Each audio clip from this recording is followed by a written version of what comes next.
Hi hello welcome to our channel. నేను మీ సిరి. ఈరోజు మనం ఇష్టమైన సకుడా పార్ట్ 50కి వచ్చేసామన్నమాట. Thank you. ఇక కథలోకి వెళ్ళిపోదాం.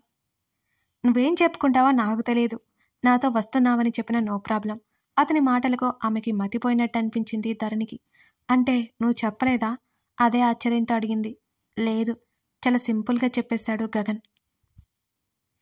ధరణి తల పట్టుకొని అతని వైపు గుర్రుగా చూసింది. అతనేం పట్టించుకోనట్టే కారు డ్రైవ్ చేస్తున్నాడు. ఇప్పుడు నేనేం చెప్పాలి మరి? నీతో వస్తున్నానని ఎలా చెప్పను? తనలో తానే అనుకుంది ధరణి. కార్ ఎయిర్పోర్ట్కి వెళ్తుంటే ధరణి ఉలిక్కిపడింది. అదేంటి ఎయిర్పోర్ట్కి వెళ్తున్నాం? కళ్ళు పెద్దగా చేసుకుని మరీ అడిగింది ధరణి. వెళ్ళాక నీకే తెలుస్తుంది అని అన్నాడు గగన్. తల కొట్టుకోవడం తప్ప ఏం దిక్కుతోచలేదు ధరణికి. ఎయిర్పోర్ట్లో కార్ పెట్టేసి ఇలా కూర్చో, ఇప్పుడే వస్తాను అని అన్నాడు గగన్. అసలు ఇలా ఎవరైనా తీసుకొస్తారా? అడిగింది నెమ్మదిగా, ఆమెకు మాత్రం వినిపించేలా. గడ్డం తడుముకుంటూ ఆమెను పైనుంచి కింద వరకు చూశాడు Gagan. Light green kurta, blue jean, జడాల్లుకొని ముందుకు వేసుకుంది. హ్యాండ్ బ్యాగ్ ఉంది. బాగానే ఉన్నావు కదా అని ఓ లుక్ ఇచ్చి వెళ్ళిపోయాడు గగన్. ధరణి మాలవికకి కాల్ చేసింది. ఫ్రెండ్ రూమ్ దగ్గరికి వెళ్తున్నట్టు, నైట్ అక్కడే ఉండిపోయేటట్టు చెప్పింది. తన తల్లి కాల్ చేస్తే ఇంకా అదే చెప్పాలి అనుకుంది ధరణి. అల్లుడు, ఇప్పటికే ఎక్కువైందిగా, ఎక్కువ తాగకు.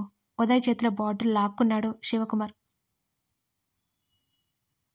మావయ్య, నువ్వు మిగిలిన పని చూడు అంటూ ఊగుతూనే గదిలో నుంచి నెమ్మదిగా బయటకు వెళ్ళిపోయాడు ఉదయ్. శకుని అమ్మ కాసేపు ఆలోచించాక తన అల్లుడు చేస్తున్నది కరెక్టే అనిపించింది కూడా అతనికి. ఉదయ్ నేరుగా ధరణి ఉండే బ్రాంచ్కి వెళ్ళాడు. బయట వాచ్మెన్తో మాట్లాడి అతను లోపలికి నడిచాడు. అతని ప్లాన్ అంతా సిద్ధంగా ఉంది. ఆ రోజు వర్కింగ్ డే అయినా ఆఫీస్ అంతా బోసిపోయింది.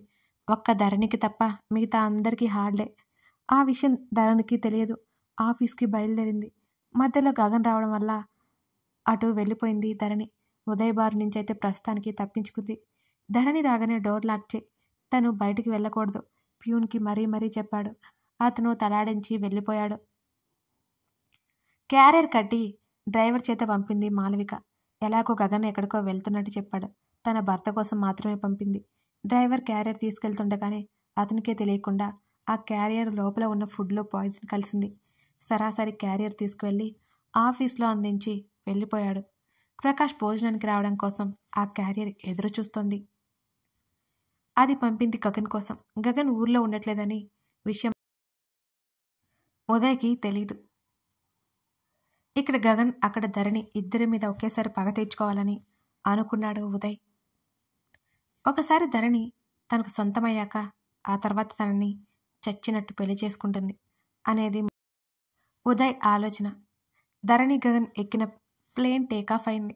శృతి ఊరికి వెళ్ళిపోవడంతో అమృతకి పిచ్చి బోరింగ్గా ఉంది. ఆ రోజు ఆఫీస్కి లీవ్ పెట్టేసి ధరణి దగ్గరికి బయలుదేరింది. ధరణి కాల్ కనెక్ట్ అవ్వలేదు.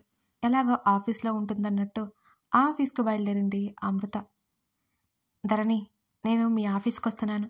ధరణికి మెసేజ్ చేసి క్యాబ్ ఎక్కేసింది అమృత. అద్దం ముందు నిలబడి రెడీ అవుతోంది వర్ష. ఆ రోజు స్పెషల్ ఏంటి? ఆమె వెనక నుంచి కౌగిలించుకుంటూ అడిగాడు ఆదిత్య. స్పెషల్ అంటే ఏం లేదు. నువ్వు ఎక్కడికి వెళ్ళట్లేదా? లైట్గా లిప్స్టిక్ వేసుకుంటూ అడిగింది వర్ష.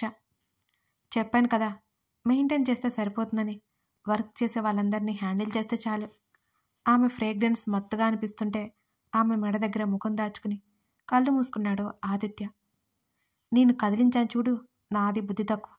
ఫైనల్గా మరోసారి నిలుడు అద్దంలో చూసుకొని ఆమె భుజం మీద మైమర్పుగా వాలిన ఆదిత్యను చూసి చిన్నగా నవ్వింది వర్ష. ఆది అతని చెంప మీద చేత్తో తట్టింది. అన్నాడు.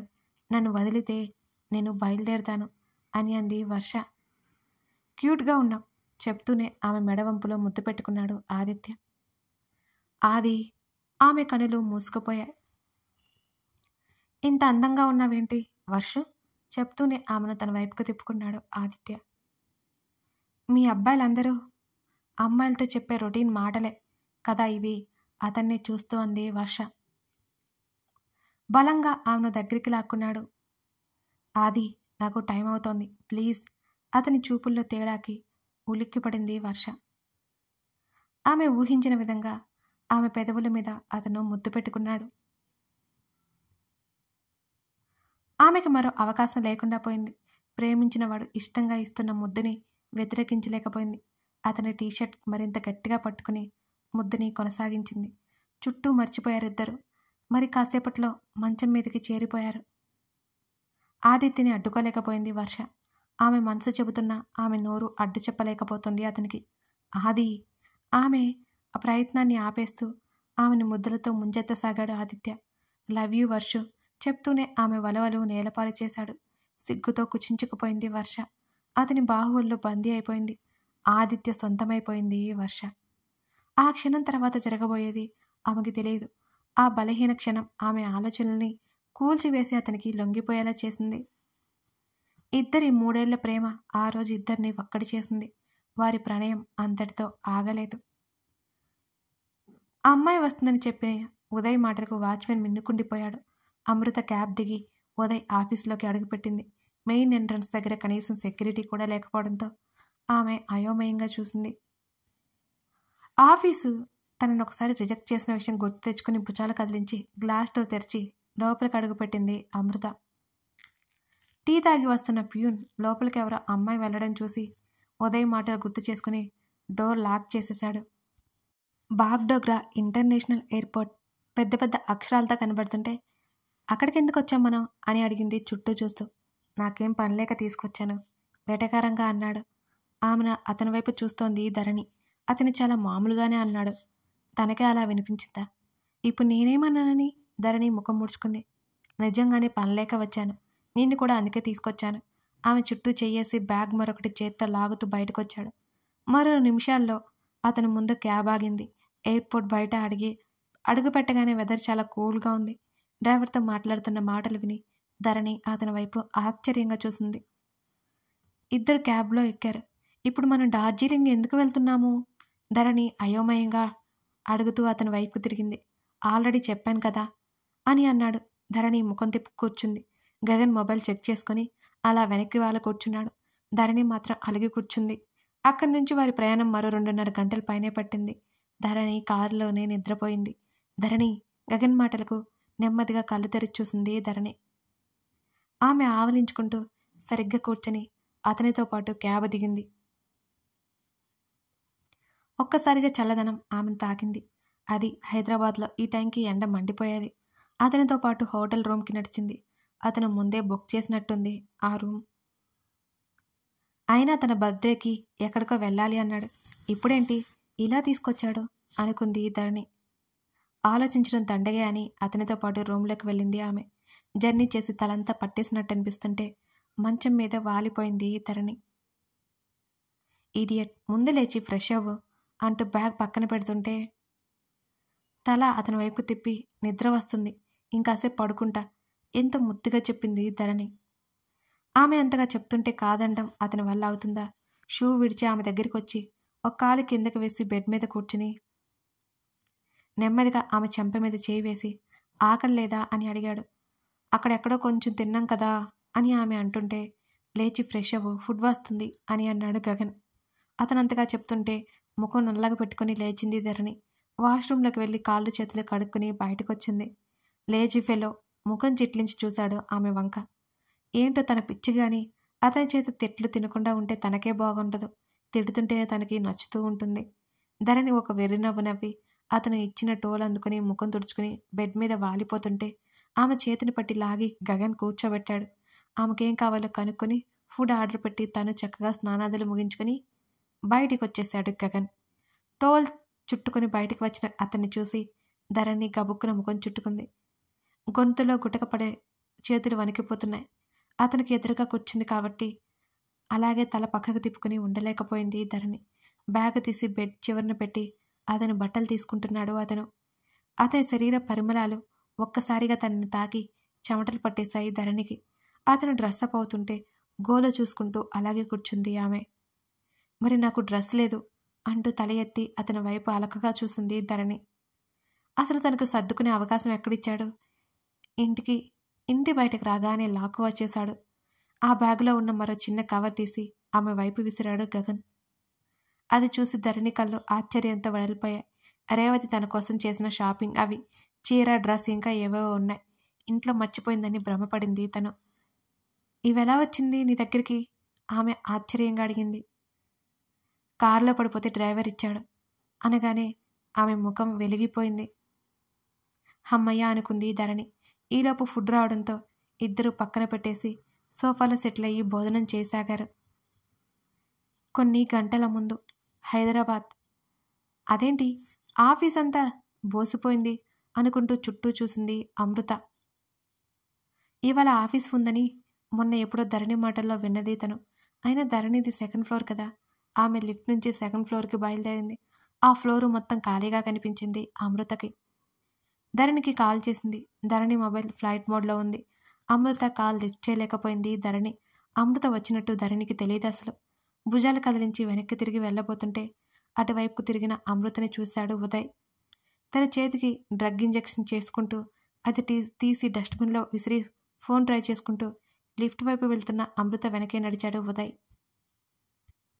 తన వెనక ఎవరో వస్తున్నట్టు అనిపించడంతో వెనక్కి తిరిగి ఉలిక్కిపడి చూసింది అమృత. అక్కడ ఉదయ్ని చూడగానే అమృత రిలాక్స్ అయింది. ఉదయ్ ఆల్రెడీ ఆమెకు గగన్ బర్త్డే పార్టీలో తెలుసు. హాయ్ ఉదయ్ గారు, మీరేంటి ఇక్కడున్నారు? అమృత అతన్ని అడుగుతోంది.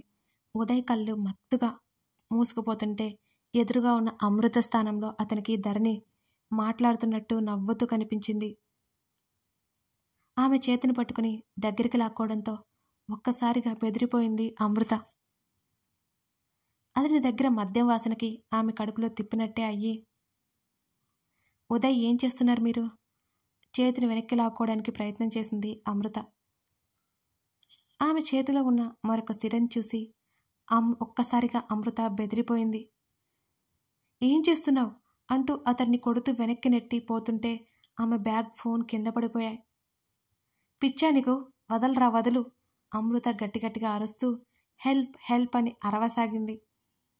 గట్టిగా ఆమె కాలితో ఉదయ్ని తన్నగానే ఉదయ్ వెనక్కి పడ్డాడు. అదే అదునుగా ఫోన్ పట్టుకుని లిఫ్ట్ గ్రౌండ్ ఫ్లోర్లో ఉంది, అందుకే అక్కడి నుంచి వెళ్లే పని కాదని గబుక్కున స్టెప్స్ వైపు పరిగెత్తింది అమృత. ఆమె స్టెప్స్ దిగుతుండగా చివరి స్టెప్ దగ్గర ఇనుప గేటుకి లాక్ వేశారు. అది చూడగానే ఒక్కసారిగా ప్రాణం పోయినట్టు అనిపించింది అమృతకి. వెంటనే మొబైల్ చూడగానే అది కింద పడి స్విచ్ ఆఫ్ అయింది.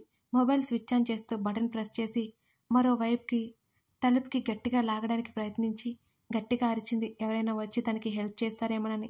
ఎప్పుడు వచ్చాడో ఉదయ్ ఆమె జుట్టును గట్టిగా పట్టుకోవడంతో ఆమె ఆ నొప్పికి అమృత కళ్ళల్లో నీళ్లు తిరిగాయి. ఫోన్ ఇంకా ఆన్ అవ్వలేదు. అమృత ఫోన్ వైపు చూసుకుంటూ ఉదయ్ నుంచి విడిపించుకోవడానికి ప్రయత్నం చేసింది. చాలా కష్టంగా ఆమె జుట్టు పట్టుకొని పైకి లాక్కు వెళ్తుంటే కన్నీళ్లు పెట్టుకొని ఆ ఫోన్ ఓపెన్ అవుతుందేమోనని చూడసాగింది అమృత. మొబైల్ ఆన్ అయింది అనుకోగానే అమృత చేతిలో ఫోన్ లాక్కొని ఆ ఫ్లోర్ నుంచి కిందకి విసిరికొట్టాడు ఉదయ్. ఉన్న ఒక్క ఆధారం పోవడంతో అమృత వణికిపోయింది. ఏం చేయాలో ఇంకా అర్థం కాలేదు. ఉదయ్ విచక్షణ కోల్పోయి ఆమెను అలాగే లాక్కుని వెళ్ళిపోతున్నాడు. ఉదయ్ని కొడుతోంది. అతని చేతి మీద గట్టిగా కొరికింది. గోళ్లతో రక్కింది. ఆయన వదలలేదు ఆమెని ఉదయ్. ఆమెను అలాగే గుంజుకొని అతని క్యాబిన్కి లాక్కు వెళ్ళిపోయాడు ఉదయ్. బలవంతుడైన అతని నుంచి అమృత తప్పించుకోలేకపోయింది. ఉదయ్, నేను అమృతని, ధరణి ఫ్రెండ్ని. ఏం చేస్తున్నారు మీరు? అమృత ఏడుస్తూ గట్టిగా అతనికి చెప్పడానికి ప్రయత్నం చేస్తోంది. అమృతని సోఫాలో పడేసి గొంతు పట్టుకోవడంతో ఆమెకి ఊపిరాడలేదు. ఆమె మెడ దగ్గర ఇంజెక్షన్కి అమృతకి నొప్పితో గట్టిగా కేకలు పెట్టేసింది. బలవంత ప్రయోగించి 2 కాళ్లతో చేతులతో ఉదయ్ని గట్టిగా తన్నింది. అతను మరోసారి కింద పడ్డాడు. ఆమె గబుక్కున బయటికి పారిపోవడానికి తలుపు దగ్గరికి వెళ్ళి తలుపు తీసినా అది రాలేదు. ఎటు తప్పించుకోవడానికి అర్థం కాలేదు. ఫ్లవర్ వాస్, చేతికందిన వస్తువులతో పాటు అన్నీ ఉదయ్ మీదకి విసరసాగింది అమృత. ఆమె తప్పించుకోవడానికి సాయశక్తిలా పోరాడుతోంది. అప్పటికే ఆమె ఎవరో చెబుతోంది, అరుస్తోంది. ఉదయ్ పట్టించుకోలేదైనా. ఆమెను బలవంతంగా ఎత్తుకుని అతని పర్సనల్ రూమ్లోకి తీసుకువెళ్ళిపోయాడు ఉదయ్. అమృత అరుపులు, కేకలు ఆ గది తలుపు చాటున నిలిచిపోయాయి. Malavika private solutions. సార్, భోజనం. ప్యూన్ పిలవడంతో అప్పటికే లేట్ అయిపోయిందని ప్రకాష్ భోజనానికి వచ్చాడు. మాలవిక కాల్ చేసింది. చెప్పు మాలా, భోజనం చేశారా? ఇవాళన్నీ నేనే వండాను, మిగిలించుకుంటే తినాలి. ఆమె మాటలకి నవ్వాడు. ఇప్పుడే భోజనానికి కూర్చున్నాను. నువ్వు చేస్తే మిగులుతుందా చెప్పు అని నవ్వాడు మరోసారి ప్రకాష్. మరి అంత ఎత్తేయకండి. అయినా ఈ టైం వరకు ఉన్నారే, భోజనం చేయండి ముందు, నేను తర్వాత మాట్లాడతాను అని అంటున్న ఆమె మాటలకు సరే అని కాల్ కట్ చేశాడు ప్రకాష్. ప్యూన్ వడ్డిస్తుంటే గుమగుమలు ఒక్కసారిగా ముక్కుపుటల్ని తాకాయి అతనికి. మొత్తం కదిలించుకో, మీరెవరైనా తినేయండి ఆయన చెప్పడంతో ఆ ప్యూన్ తలాడించాడు. తన భార్య చేసిన వంటల్ని ఎంతో ఇష్టంగా తినడం మొదలుపెట్టాడు ప్రకాష్. కథ కొనసాగుతోంది. ఒకవైపేమో ఉదయ్, ఒకవైపేమో ప్రకాష్. అమృత ఏమో ఉదయ్కి చిక్కిపోయింది. ప్రకాష్కేమో విషం నిండిన భోజనం వెళ్ళిపోయింది. నెక్స్ట్ ఏం జరగబోతుంది తెలుసుకోవాలి అంటే తర్వాత భాగం చూడాల్సిందే. వీళ్ళని రక్షించేది ఎవరు? కథ నచ్చితే లైక్ చేసి మీకేమనిపించిందో కామెంట్ చేయడం మర్చిపోకండి. Thank you for watching this video. Subscribe చేసుకోండి.